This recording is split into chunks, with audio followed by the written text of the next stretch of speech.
Gonzalez is a child who needs to be cherished, who needs to have quiet time and private time, and to be with his father.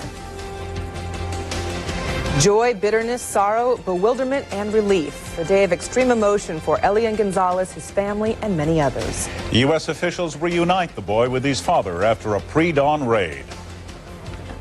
From CNN in Atlanta, this is WorldView. I'm Darren Kagan. And I'm Brian Nelson, and we begin with a look at the events that are unfolding in the Elian Gonzalez cases. An attorney for Elian's father says that now is not the time for a meeting between the boy and his Miami relatives.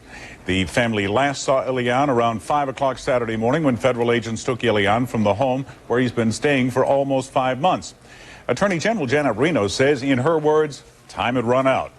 By 9:30, Elian was at Andrews Air Force Base in Maryland, where he was reunited with his father, Juan Miguel Gonzalez, his stepmother, and half-brother. Federal officials with him on the flight from Miami describe Elian as calm, and they say he smiled and hugged his father when they were reunited. But there was anger in Miami as word of the seizure of Elian spread throughout the Little Havana neighborhood. Clouds of smoke filled the air as crowds burned tires in the streets. Police there report making at least 80 arrests. Elian and his father are expected to stay at Andrews Air Force Base for several days now. CNN's Patty Davis is at Andrews, and she's joining us with the latest. Patty. Darren, Elian Gonzalez's father, Juan Miguel Gonzalez, refused to meet on Saturday with his Miami relatives who came up here to the Washington, D.C. area. They were seeking a meeting with Elian. They arrived about 2 hours ago at Washington Reagan National Airport seeking a meeting. They had thought about coming out here to Andrews Air Force Base, where Elian is, to try to meet the boy who was taken from them during the dawn hours of this morning. But as you said, Juan Miguel Gonzalez's attorney says it is just too early for a meeting with the family at this time. The relatives, however, now are meeting on Capitol Hill. They are said to be in the office of Senator Bob Smith. We do not know, however, who those relatives are meeting with on Capitol Hill. Now, Elian was reunited with his father here at Andrews Air Force Base around 9:20 a.m. on Saturday morning. The two had not seen one another in about 5 months. U.S. Marshals took these still photographs of father and son as they were reunited. Those photographs were released to the press, both grinning ear to ear. Elian also reunited with his father's wife and their new baby. And we're told that father and son will stay here for a couple of days. And then, Darren, they will go on to an undisclosed location somewhere here in the Washington, D.C. area. We are told that it will most likely not be the home that Elian Gonzalez's father has been staying in, and that has been in Bethesda, at the home of a Cuban diplomat. I'm Patty Davis, CNN Live at Andrews Air Force Base. Thank you, Patty. Tensions remain high in Miami's Little Havana community over Saturday's custody transfer of Elian Gonzalez. And CNN's Mark Potter has been there all day monitoring the developments, and he joins us now with an update. Good evening, Mark. It's been a long day for you. It has been, but fortunately it's a lot quieter now than it was earlier. The situation has really gotten quieter all along this street, Flagler Street, where there were a number of confrontations today. If you look behind me, you can see that there are only a couple of police cars and an officer there directing traffic. Earlier today, there was a field force there, riot police, fighting with the crowd with tear gas, making arrests, dealing with a very critical situation. But right now, it's quieter all along this area. We're told that there are a few pockets of problems at intersections still, but the main concern that officers have now is not about the current situation, but what might happen later when darkness falls. And so they are going to be watching carefully there, and they have a large contingent of officers out on the street just in case something happens. Now, the numbers so far are 126 arrests. Officially, that number is about an hour or so old, however. I think it's up considerably from that. We have seen other arrests being made since then. We're also told that 3 officers have been hurt about 6 blocks from here this afternoon. They were, according to the Miami police spokesman, attempting to make an arrest when a man in a car drove through a barricade, jumped out with a baseball bat, and attacked 3 officers. 1 suffered shoulder trauma, 2 had back injuries. They were taken to an area hospital where we are told they are now listed in stable condition. A 4th officer was hit in the head with a rock near the Gonzalez home about 5 blocks from here early this morning. For what it's worth, our camera at CNN was hit with a rock also, but it's still operating. It's the one we're using now. This was a dicier situation here this morning. We saw a number of arrests being made. As I said before, the police came in a number of times trying to back the crowd out using tear gas and pepper gas. The crowd in several areas also set fires to trash cans, trash dumpsters rather, to tires, and the police had to go in and clear out the area so that the fire department could come in to put those fires out. Over the course of the day, we noticed that the makeup of the crowd changed from those who were very much interested in the Elian Gonzalez situation. That was this morning. Later this afternoon, it was young people who were out here. It was almost taking on a rather carnival atmosphere, much different than this morning. Mark Potter, CNN, reporting live from Miami. Mark, thank you very much. Right now, we want to take you live to a rally that's taking place in Cuba. This is a rally in Valle Grande. Speaking right now at the podium is Mariela Quintana. She is one of the grandmothers of Elian Gonzalez. As you can see, there are thousands of people there. This, though, is a rally that takes place every day. This is not a rally that was set up specially for the news that Elian Gonzalez is back with his father. This is his other grandmother. We're going to go ahead and listen in to what the grandmothers have to say. I really express my thanks to the Cuban people who have been with us and will continue to be with us. I express my appreciation to the American people, the congressmen, senators, all who accompanied us in our struggle and helped us to have our child turned over.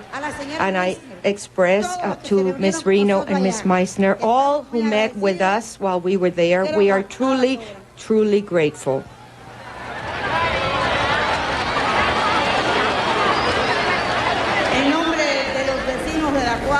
In the name of the neighbors of Elian's block, we want to express our appreciation to everyone who has supported us during 5 months of struggle, to the American authorities and all those who have supported the family and all of us to bring Elian back to his family, to his father.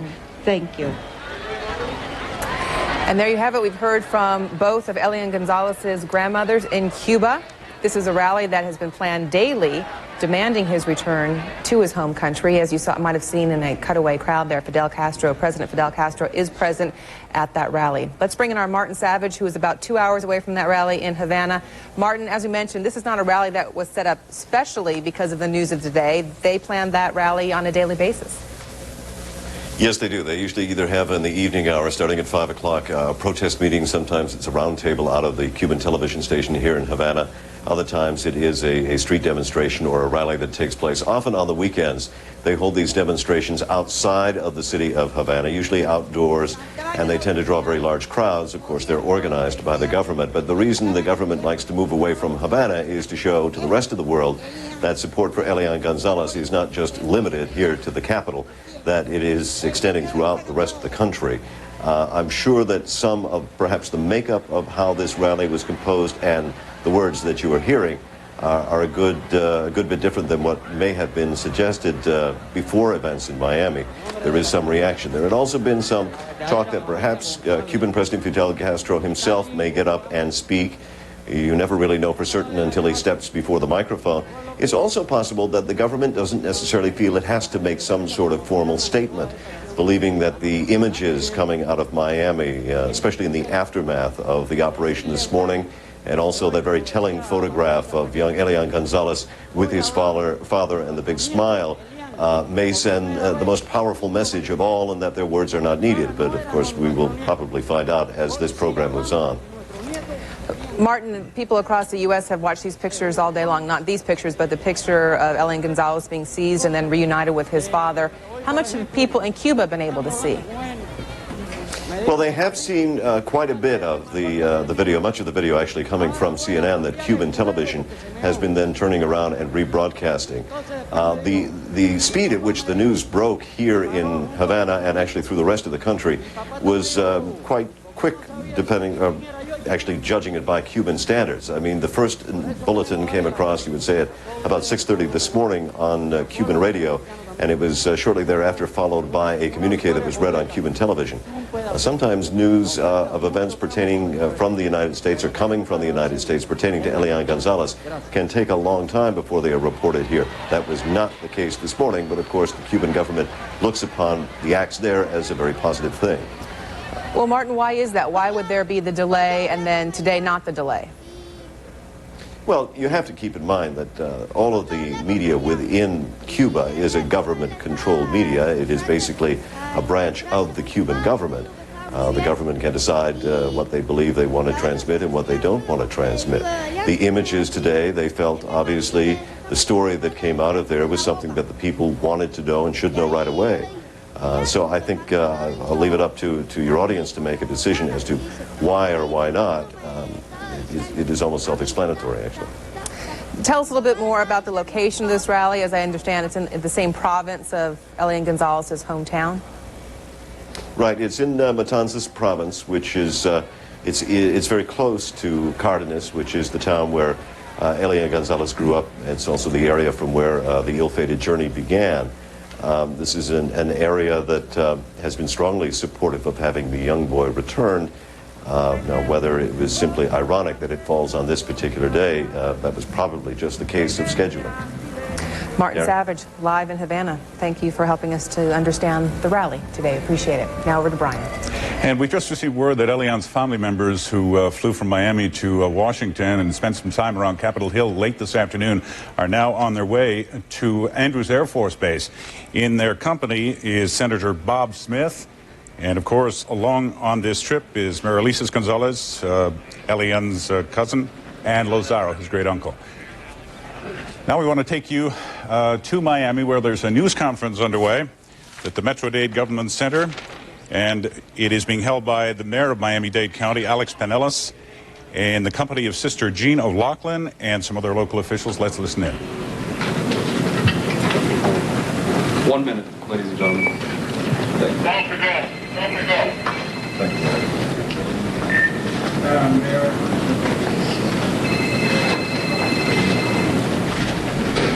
We're just waiting for that news conference to get underway. Just as we were saying earlier, Senator Bob Smith, Marielises Gonzalez, and Lozaro Gonzalez are on their way to Andrews Air Force Base, and we'll keep following that element to the story. But now here's that news conference. Each of us are here today in a spirit of community, in a spirit of peace, and in a spirit of healing.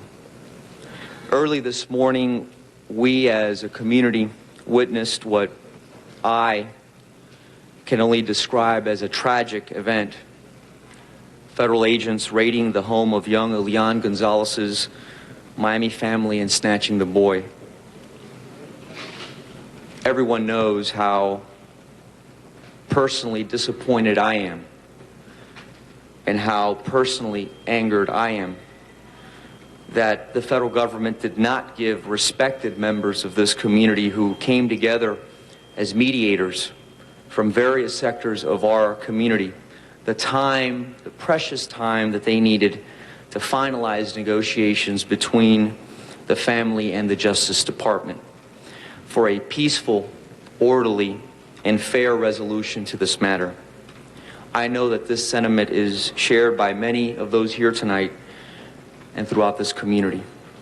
There is no doubt that this is indeed an emotional time for each and every one of us, irrespective of our personal beliefs regarding young Elian. People have already begun taking to the streets to express their anger and frustrations at the federal government's actions.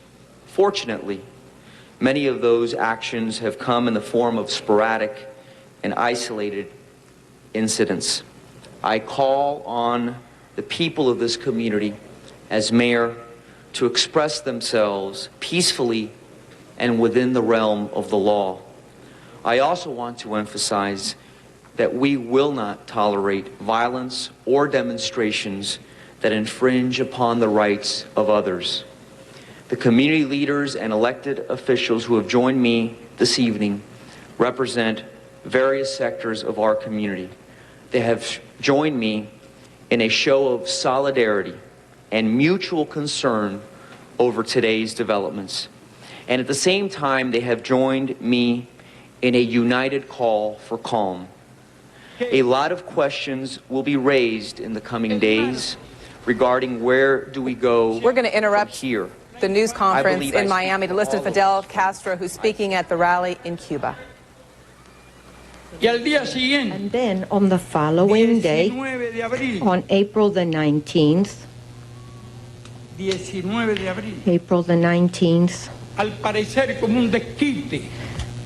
looking like a way to get even, revenge, or pretending to be historical revenge against the victory at Girón,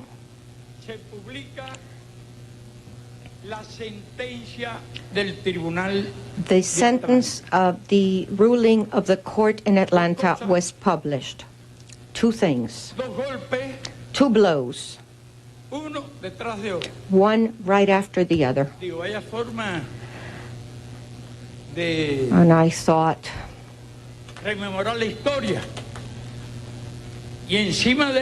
on top of that, all during Holy Week, what a way to honor the precepts of Christianity.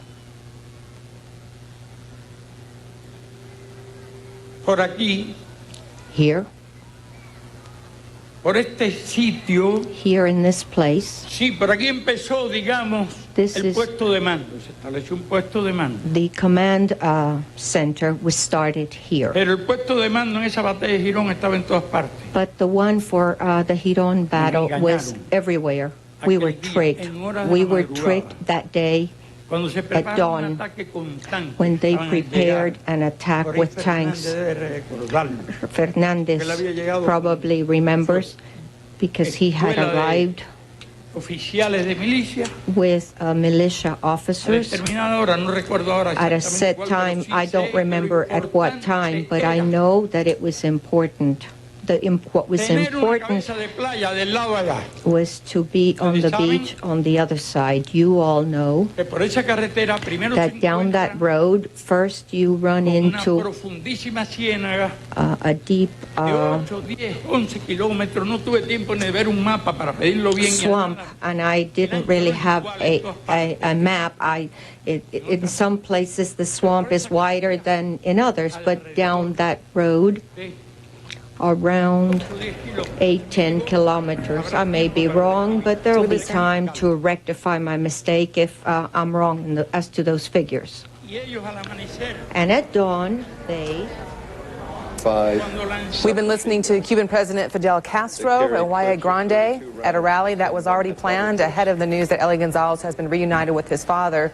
President Castro making an analogy between the situation with Elian Gonzalez and the Bay of Pigs. Now we go back to Miami, where we're going to listen to Miami Mayor Joe Carollo. That no matter how much we hurt inside, no matter how much our hearts ache, and I know that we're hurting terribly, we cannot think with our hearts. We have to think with our heads. And by thinking with our heads, within the law,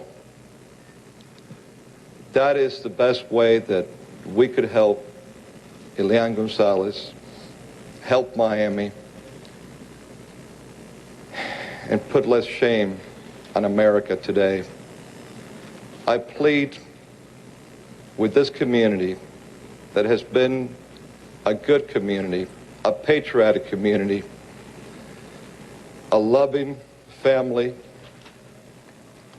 the great family of Miamians, proud Americans.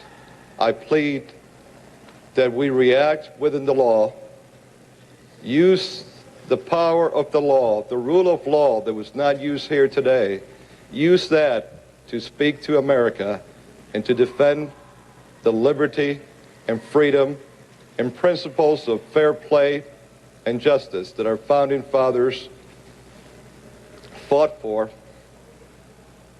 when this great country of ours was founded. I plead with all Miamians to please observe our laws.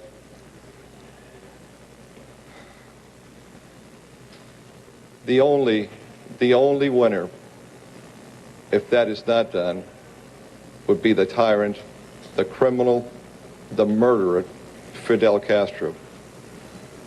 As mayor of Miami, I am again asking all of you to please think with your heads. Don't react with your hearts. And follow our laws, because that would be the best way that we could respond to what's happened today within the law. Just hearing from Miami Mayor Joey Carollo, also Miami-Dade Mayor Alex Pinellas. Both men obviously very disturbed by the actions that they saw take place in Little Havana earlier today, and yet begging the community of Miami, and especially Little Havana, to remain civil and to have no civil disobedience. CNN's coverage of Elian Gonzalez and this case will continue at 8 p.m. Eastern tonight. I'll be joined by Wolf Blitzer for a special report, including more live reports from Washington, Miami, and Havana, and an in-depth look back at the day's developments. Then at 9 Eastern, a special edition of Larry King Live. One of the topics, the impact of today's developments on young Elian Gonzalez. And with that, we'll take a quick break. We'll be back right after this. Take it easy. You're at Ramada. Take a few laps. Have a few laughs. Save a few bucks. With Ramada's bed and breakfast getaways, you'll save big on deluxe accommodations, plus get a free breakfast for two, now through May 25th. For reservations, call 1-800-2-RAMADA. Ooh, nice.